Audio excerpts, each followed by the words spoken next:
What next for the Rwanda policy? Should we give tax breaks to landlords? And could MPs face sanctions for comments made about the Privileges Committee? This is Politics Live.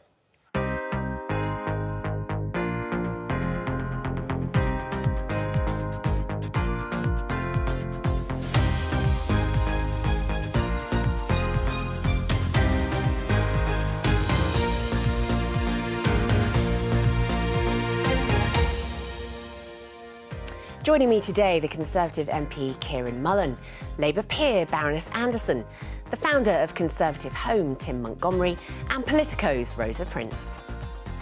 Today, the Court of Appeal rules that the government's Rwanda plan is unlawful. There is a real risk that persons sent to Rwanda will be returned to their home countries. In that sense, Rwanda is not a safe third country. So will the planes ever get off the ground? The policies also hit the buffers in the Lords. There have voted content 222, not content 179. The contents have it.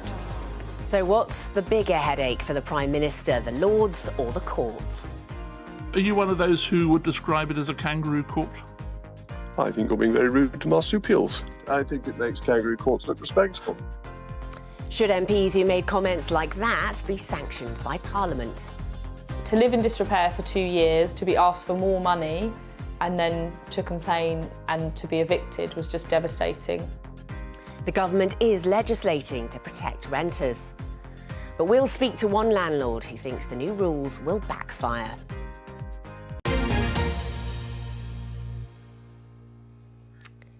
And we start today with that news from the Court of Appeal breaking this morning.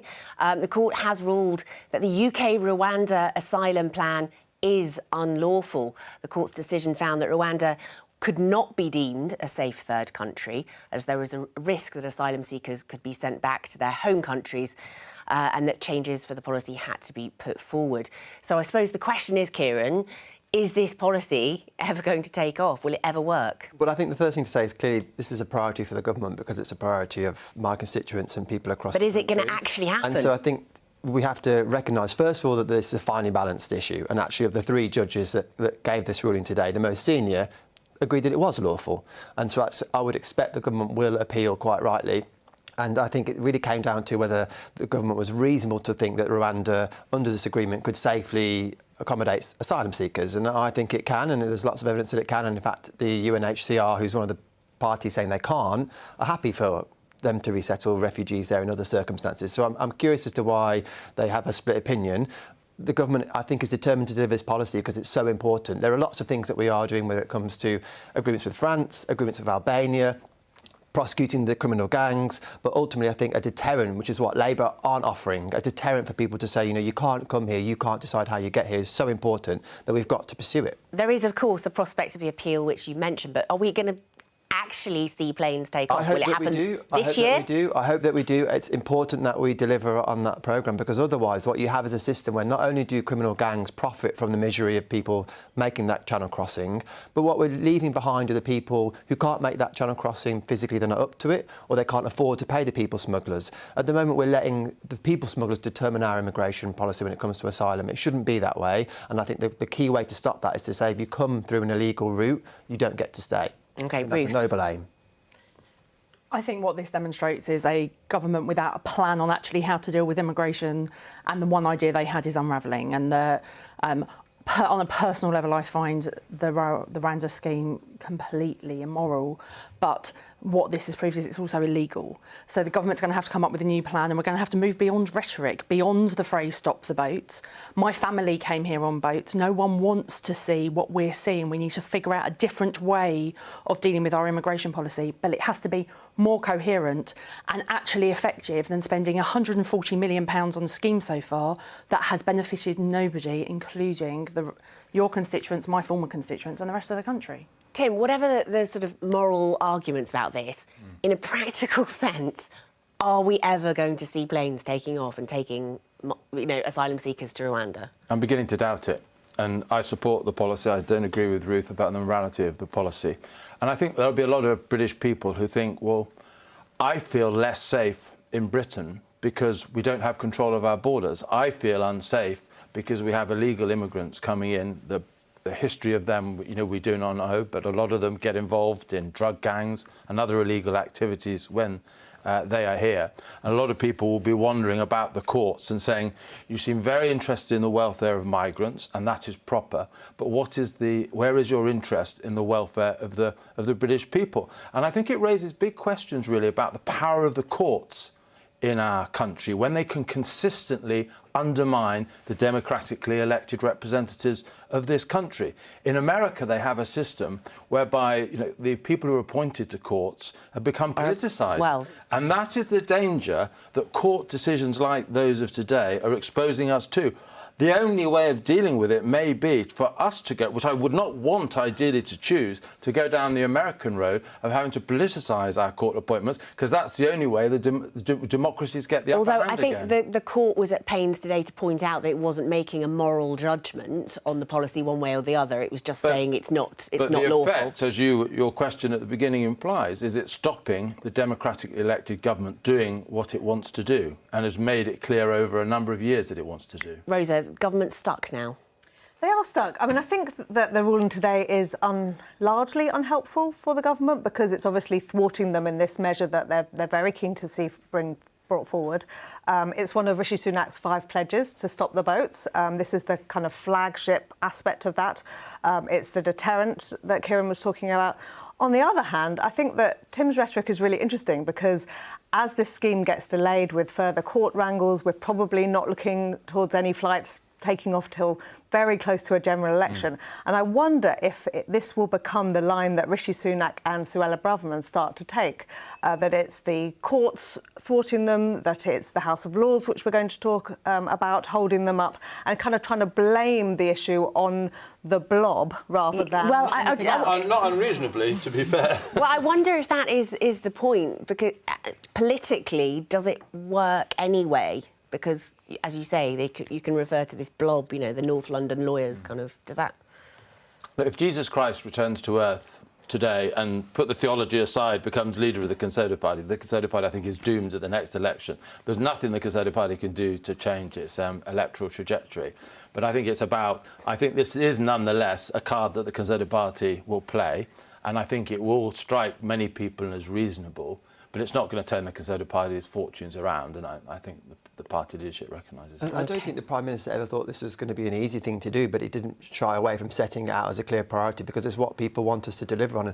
And when it comes to the election, it will be a clear choice. A party, you know, whether we've struggled to get it over the line, but at least we're determined to deliver this policy in spite of the kind of rhetoric we've heard about it being immoral, when actually the vast majority of people think it's a perfectly reasonable thing to do, or a Labour Party that just dances around the issue and won't say one way or the other. Actually, should people be able to decide for themselves whether we give them asylum? Because that's what's happening at the minute. We should decide who we give asylum to, not the people. OK, let's stick with the theme of migration there. Can we just see now the front of the Daily Express? Don't you dare block boats bill. This is referring to the House of Lords. There are a number of defeats last night for the government on the illegal migration bill, which amongst them would be one of the amendments would backdate new deportation powers to March this year. There are a number of others in there as well.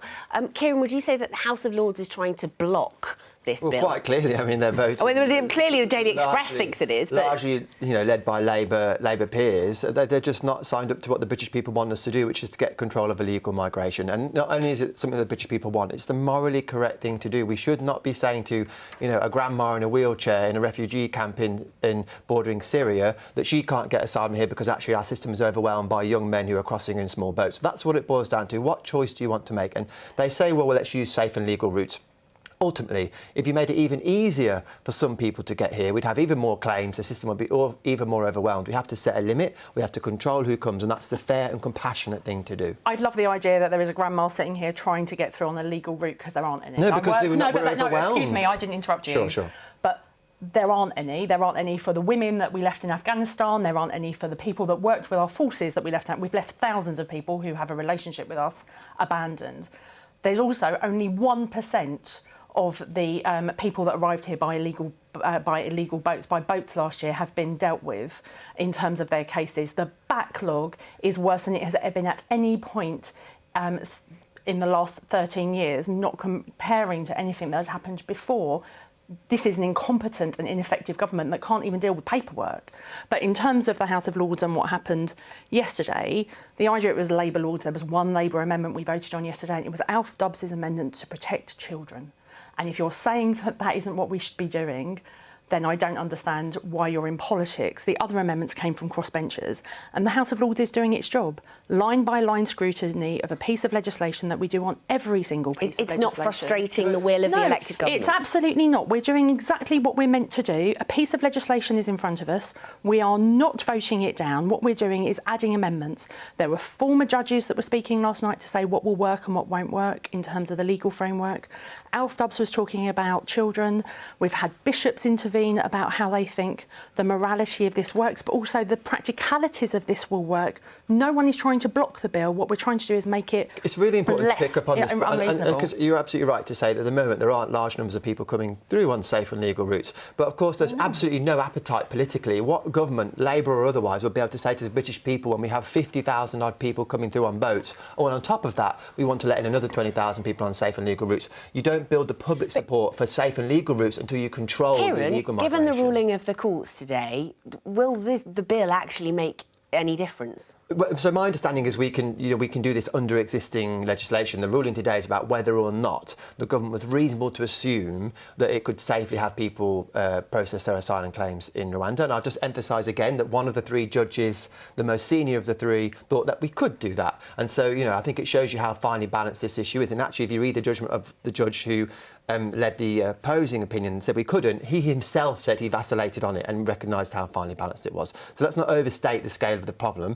I think I would imagine that the government can go further on the assurances it sought from Rwanda to further shore up its case that it can move people there safely. OK, Tim, you said you were frustrated by the courts. I imagine you're equally frustrated by the behaviour of the Lords. I am. I think there's always legitimacy to some of the things that the Lords put forward. But I think the challenge for the Labour Party, the challenge for the opposition is, we had a net immigration last year into the country of 600,000 people. And it's clear that the Conservative Party is struggling to control the numbers we already have. 600,000 is already, in the view of the British people, far too many. It's not what they voted for when they voted for Brexit 7 years ago. And the question for the Labour Party really is, you've always got a good reason to oppose the controls that the Conservative Party are trying to put in.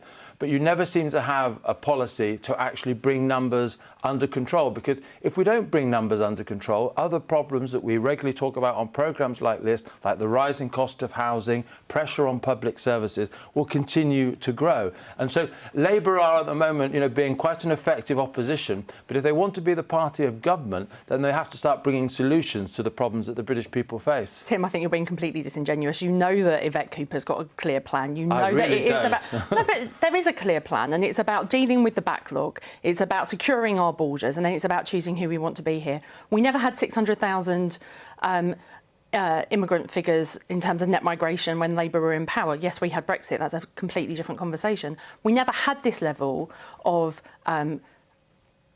I don't want to use the word uncontrolled immigration, but this is a government who don't seem to know how to control their own borders. The Labour Party's got a clear plan for that, and whether it is stronger relationships with our European partners, which are key, but also about how we invest in the backlog of cases so we can deal with the people who are here, who should be here, or send people home if they shouldn't be. It's being fair and pragmatic, as we always have been as a country, and I don't understand why we've moved on to this level of rhetoric. Keir Starmer wanted free movement. Keir Starmer wanted free movement. Keir Starmer says absolutely not to free movement. No, he originally said that, and like everything, he flip-flops. He has one position one time, another position another time. And the world has moved on from Brexit. And candidly, look at the polls. You need to move on from those arguments because they're getting you nowhere. No, I think they demonstrate that he's not reliable. You can't trust what he says. Oh my God! Look at Rishi. You've had Rishi who seemingly can't agree or get anything through. You've had Liz Truss, who has created a mortgage bombshell that the rest of us will be living through forever, that is costing your constituents thousands and thousands of pounds. You have undermined and destroyed nearly every public service. We've got everyone on strike, and you've got the audacity to attack There's so many issues there I would like to come back on. Rosa, can I ask you, this is interesting, because we said before, you mentioned before, Rishi Sunak has made this one of his 5 pledges. Are we now gearing up for a kind of ongoing running battle before we hit recess in the summer between the Lords And the between government. the Lords and the government, certainly. And I think it's really interesting that a lot of the opposition to the government's policy programme is coming from the Lords. People talk about walking along the street outside here, right past the Houses of Parliament, and the lights are on at the end of the Lords and not much really happening in the Commons. Going back to the Rwanda scheme, we haven't really discussed something that happened earlier this week, which is the Home Office costing of how much it's going to cost. It's £163,000 per person, I think. 169. It's 62,000 more than the current cost. Exactly. I think that I'm not a pollster, but my sort of instinct would be that the public does feel quite strongly about illegal immigration and is unhappy about it, but is less certain about the Rwanda scheme, particularly now that they know quite how much it costs and whether that is a cost-effective way of dealing with it. So I think that will become something. Let's be clear, though, about talking about the cost. The cost already of putting these illegal immigrants up in hotels and accommodation, which British people can't afford to stay in, is already enormous. The cost of the Rwanda policy is very controversial because, yes, deporting individual people is very expensive, but if it works as a deterrent, then the cost factors that the Home Office report acknowledged. Yeah, the Home Office report said that you'd need to hit a deterrent point of around 40%. Yeah. It's unclear as to how, that... But the cost starts coming down if the deterrent effect and the cost really of is doing quite nothing strong. is much, much higher than that, something like £13 million a year if we don't deal with it. It's going to take 2 people to be deterred for every person that we send to Rwanda for it to be cost effective, and I'd be ambitious that we can do that.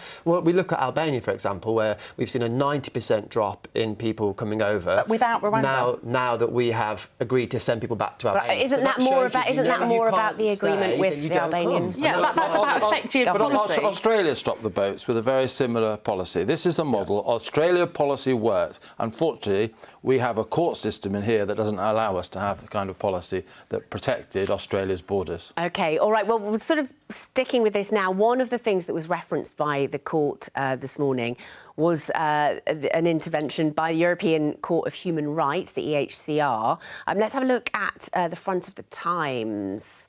Here we go. Dominic Raab rages as Bill of Rights is binned for good.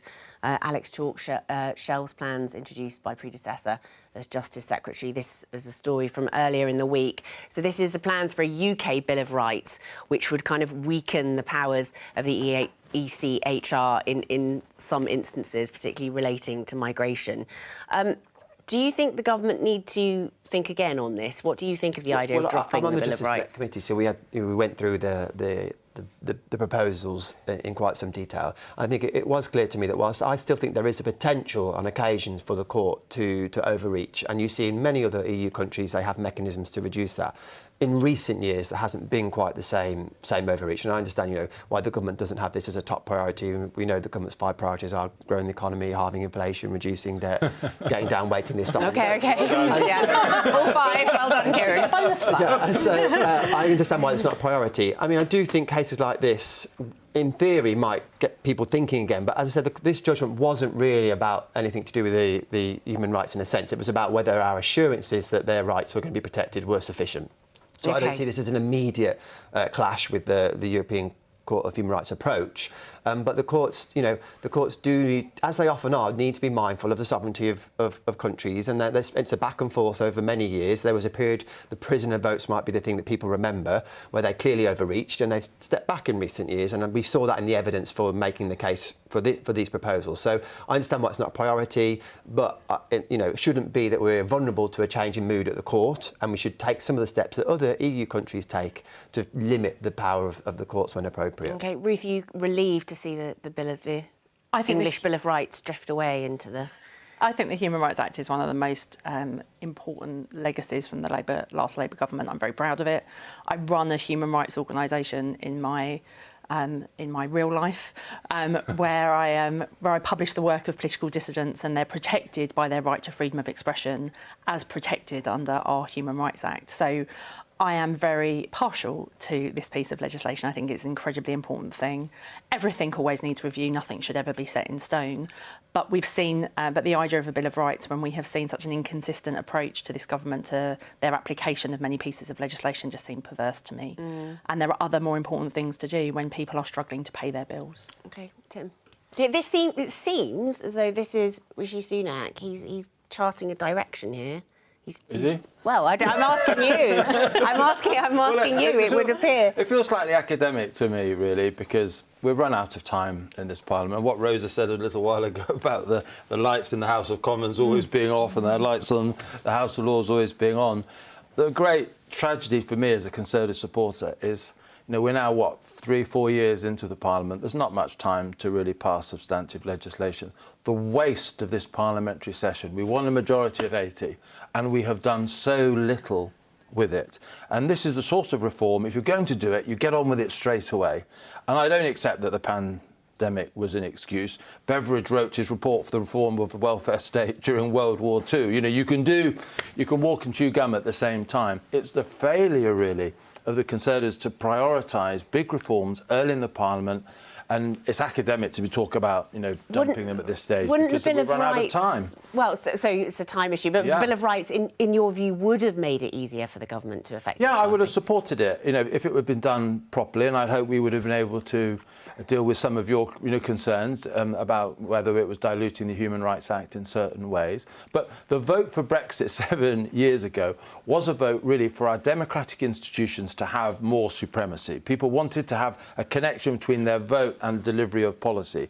And total Brexit, to use the expression of David Frost, would have involved not just leaving the European Union, but reforming our, the various forms of legal. You mentioned that. I mean, Lord Frost said that in a speech this week. This idea of total Brexit. Yeah. But he would like to have a He gave Lord Frost's speech earlier this week said that we should have a referendum on leaving the ECHR. Does anyone have appetite for that? No. I think if we're looking ahead, I think this might be some of the battlegrounds that start to come up after the election. If there's a Conservative minority, if they lose the election and go into opposition, it's going to be interesting to see who's still around and who's fighting those battles. And people like Suella Braverman, like David Frost, who's in the Lords, I think they might begin to make the case that we should be leaving Strasbourg, going it alone, having a British Bill of Rights. So it's kind of parked for now. I think it's interesting that Rishi Sunak seems to be, as you described it, kind of walking quite a narrow line. He does want to remain within international law. He's a bit uncomfortable with the idea that we would totally depart from Europe and the court. But I think he gets close. I think he kind of wants to push the boundaries, but not quite go over the line. OK. What do you think make of that idea of a referendum on the European? I think government by referenda is completely contrary to our democratic life. We elect politicians to represent us, and we've had enough referenda over the last 10 years. Thanks.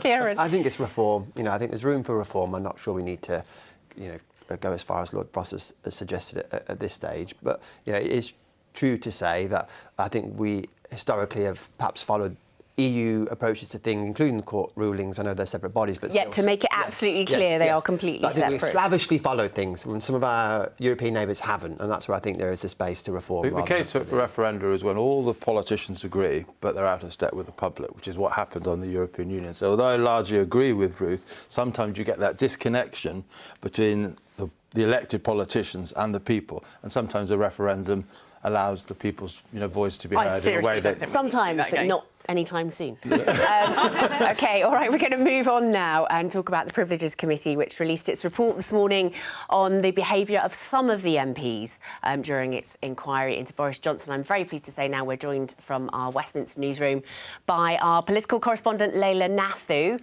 Hey Layla, so can you talk us through what's happened?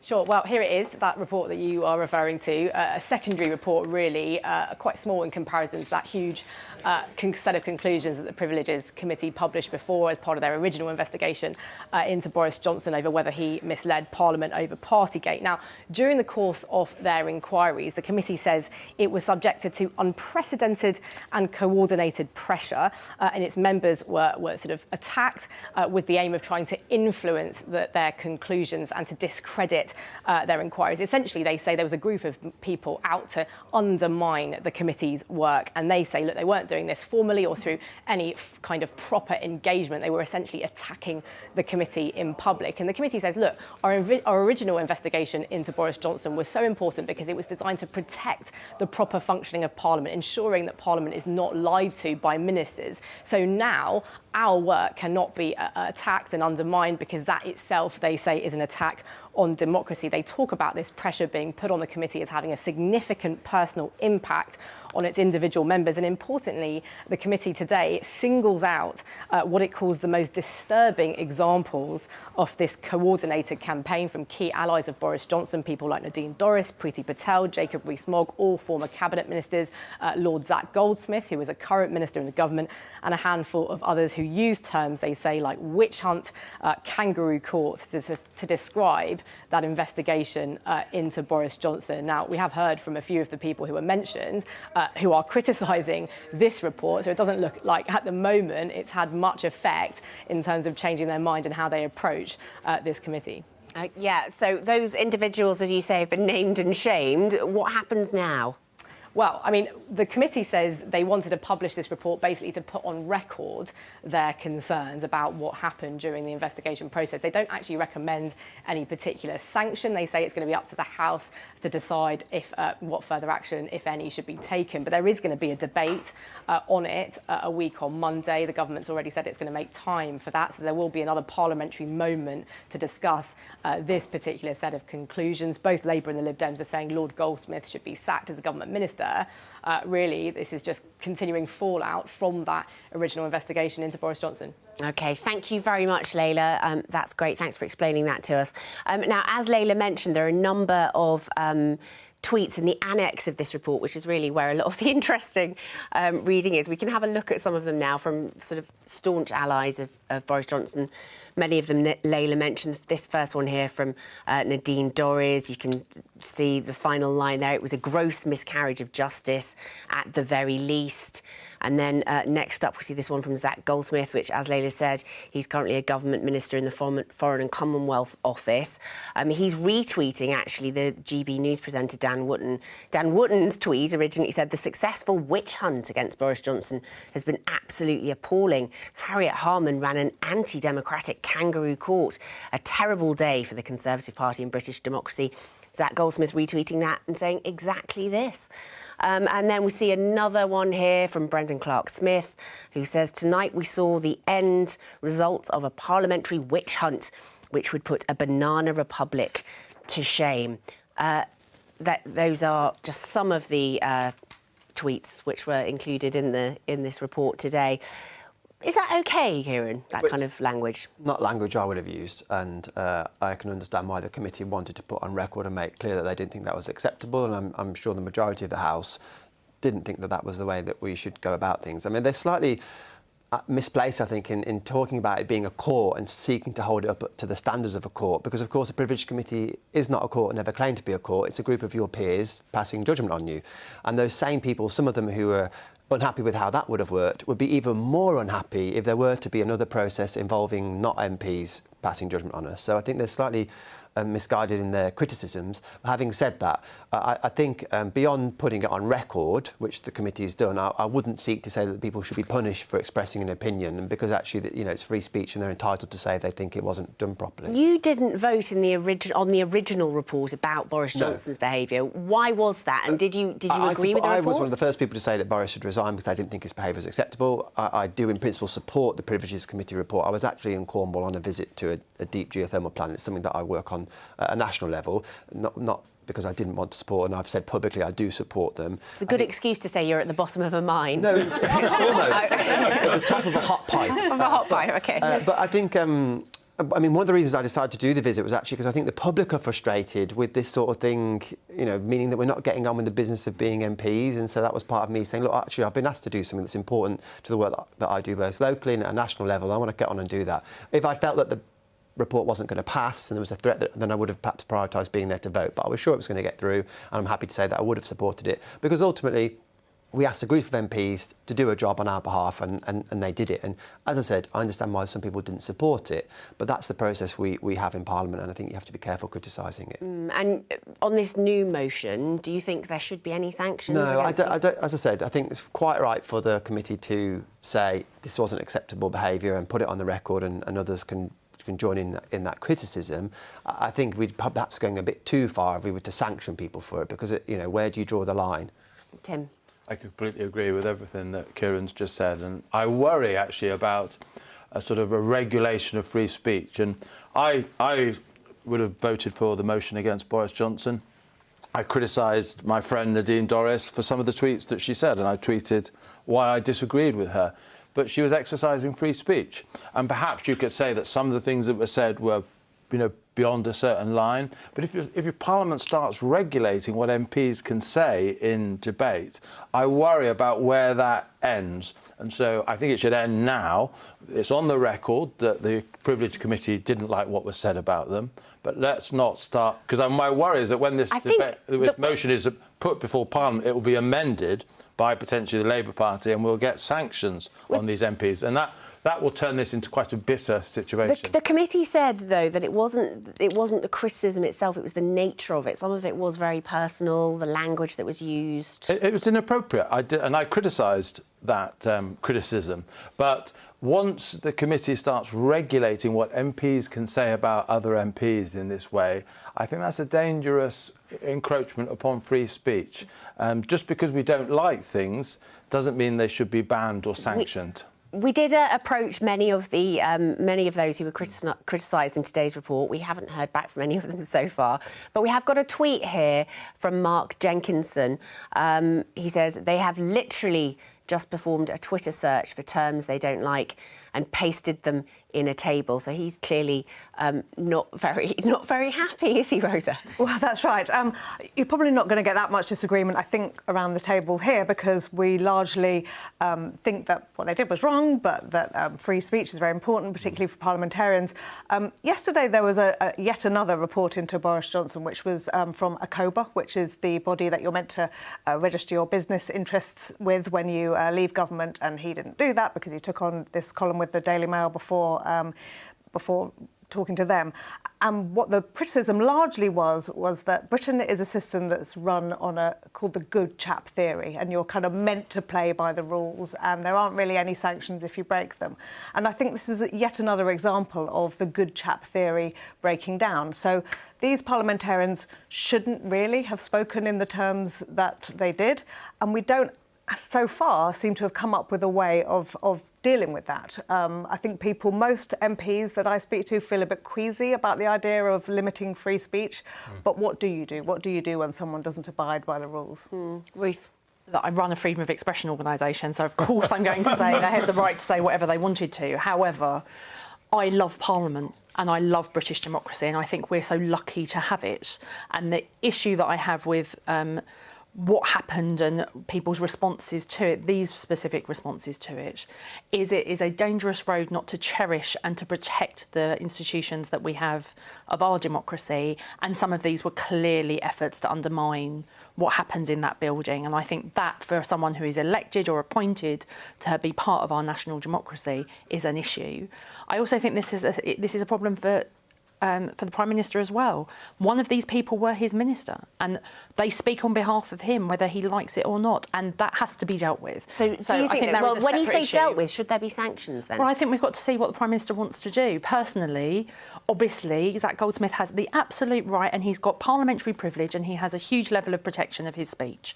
However, he represents His Majesty's government, and I don't think that his language and what he did reflects his position well and reflects well on the government. I agree with Ruth on that, actually. I think there shouldn't be a parliamentary sanction for the MPs that spoke, but there is a different responsibility for ministers.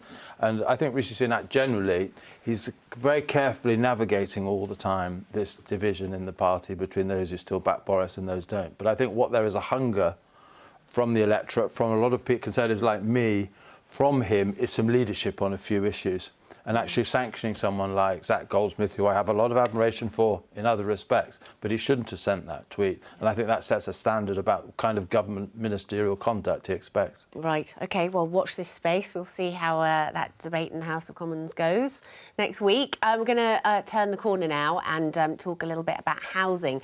Yesterday, the Labour Party called on the Conservatives to bring in urgent protections for renters as risks of evictions are on the rise. The government say they want to prioritise banning no-fault evictions, lengthening notice periods in cases of repossession, and a code of practice for letting agents to stamp out bad practice and ensure that renters are fairly treated.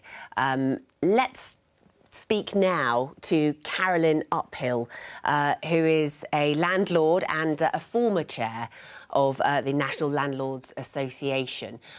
Lots of stuff going on at the moment to help renters. The government is actually, says it's taking action on this, although it does appear to be delayed. But what is the impact on people like you that rent out property, Carolyn? Well, as you say, there's an awful lot going on. If we're talking about the Rental Reform Act, I wouldn't be. I'm a landlord of 20 years who lets in the private rented sector and to students. And for my private rented sector properties, I wouldn't be too worried about the new legislation if we had a working court system which acted in a timely manner when there was an actual problem, such as the landlord not receiving any rent.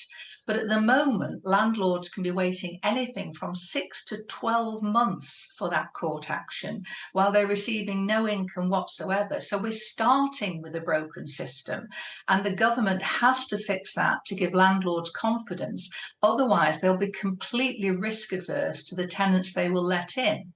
On the other side of what I do, which is let to students, the rental reform proposals, as they stand at the moment, will be absolutely devastating.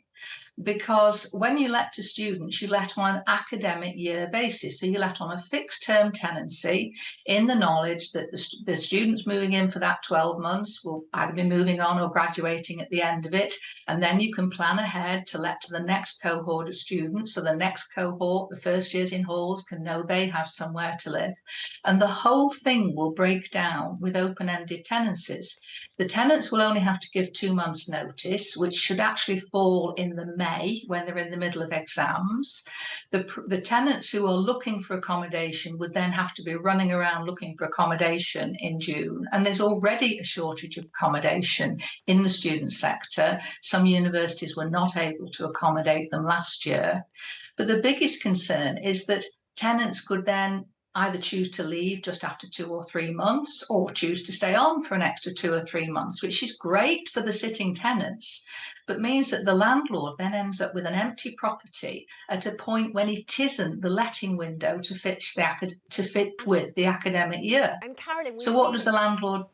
Sorry, there are a number of ways in which this potential legislation would be difficult for you. In a practical sense now, you and others, we know mortgage rates are going up. Does that mean that some private landlords are just looking to get out of the business because it's just becoming too difficult?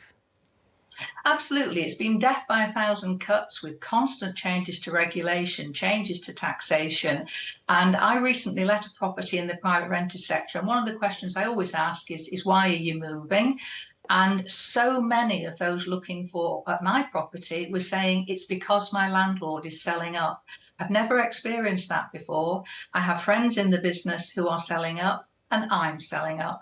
I've sold one of my student properties and I'm in the process of selling a second one because I don't see how that business will be viable. If I could just finish on that, what will happen is the landlord will end up with empty property outside the academic window.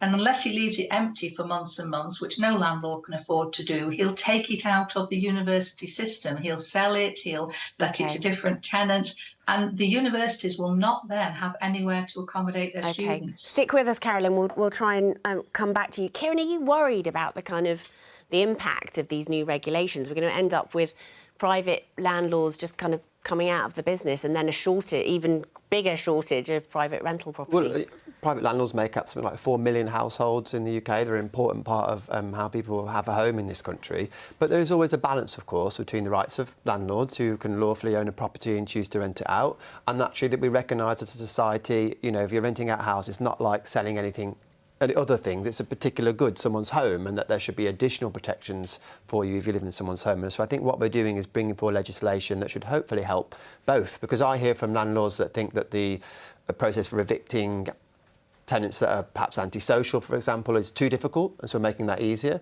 But we're also bringing in the no-fault eviction ban, so that actually those tenants who are good tenants and who pay their rent, who perhaps want to complain about the services they get from the landlord, of which I also hear from my constituents, aren't at risk of being chucked out because they've raised a concern. And I recognise the point about the courts. And ever since the pandemic, you have to remember for a good period of time our courts were shut down. Inevitably, that we got them actually back into action faster than any other country, but there's still a backlog. So we've got extra sitting days, extra judges. We're doing what we can to address that, but we can't magic away that backlog that built up, which is another reason why I support the plans for the Ombudsman. So actually that we've got a strengthened Ombudsman who can perhaps deal with some of these things that don't need to go to court. OK, Ruth. I think one of the things that was so disappointing from last week's meeting that the Chancellor had with the banks was that there was no mention of the private rented sector and landlords. And interest rates are going up through the roof too, which is having a knock-on effect on rents by obvious nature, and people can't afford them. So we're seeing this in the round. There's a bigger issue. And at the same time, we've seen no-fault evictions go up by 113% in the last year. We're seeing people who are being moved as soon as they ask for anything. There's no decent living home standard for the private rental sector. And where we are currently in the nation's capital, it is extortionately expensive to rent, and it prices people out, and people are having to live much, much, much further out, or they can't move out from their parents' homes. So all of this is devastating, and there's no real plan. There's a lot of talk, but actually what we need is what Lisa Nandy did announce yesterday. But we need to know who landlords are, where they are, what the quality of accommodation is, and then support to make sure that we... Many of the things which Lisa Nandy discussed yesterday are in the upcoming legislation that the government is planning. Lisa Nandy did rule out rent controls, which would be something which would make an instant difference. But it's not a magic bullet, because what we'd see then is people pull out of the market because they can't afford to pay the mortgages that have gone up because we've had 13 increases in interest rates in the last 18 months. And that does affect, and buy-to-let mortgage rates are higher than domestic mortgage rates. So it won't be a magic bullet. We've got to look at these things in the round about how we can support. We need, candidly, and I don't know how many times we've all discussed this, but we need more social housing, and we need more physical properties available to rent to bring down the demand. Well, I'm glad to hear that you agree with Lisa on the rent controls, but of course you've got a mayor in London, a Labour mayor in London, who wants rent controls. You have Tulip Siddiq, who's an MP, who's a shadow Treasury Minister, who also wants rent controls. So I think it's a good example of where the Labour are very good of carping on the sides, but nail them down to policy, and you can't even get the Labour cabinet to agree. I'm really sorry, but the Labour cabinet, as you just said, in fairness, you just said the Labour shadow cabinet member ruled it out yesterday. We're in the process of determining what we can have in our next manifesto. And candidly, you are leaving us potentially with such a mess of things to fix that what we had wanted to do 18 months ago, we might not be able to do in 18 months' time. I'd just like to go back to Carolyn and say, we heard Ruth there talking about more support for landlords. One thing we have seen is the tax credits that used to be available for buy-to-let landlords. Those have kind of been phased out since 2010. Would something like tax credits help people in your position, Carolyn? Would that encourage more private landlords to stay in the business?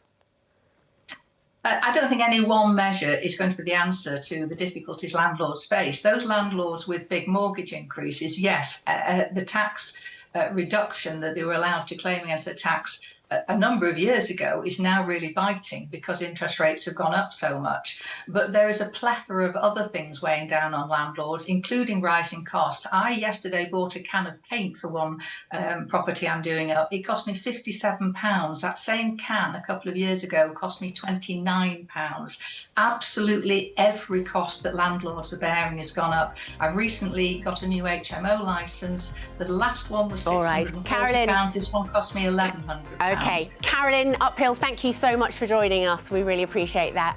That is all for today, I'm afraid. Jo Coburn will be back next week with Politics Live at the earlier time of 9:45 because of Wimbledon. Bye-bye.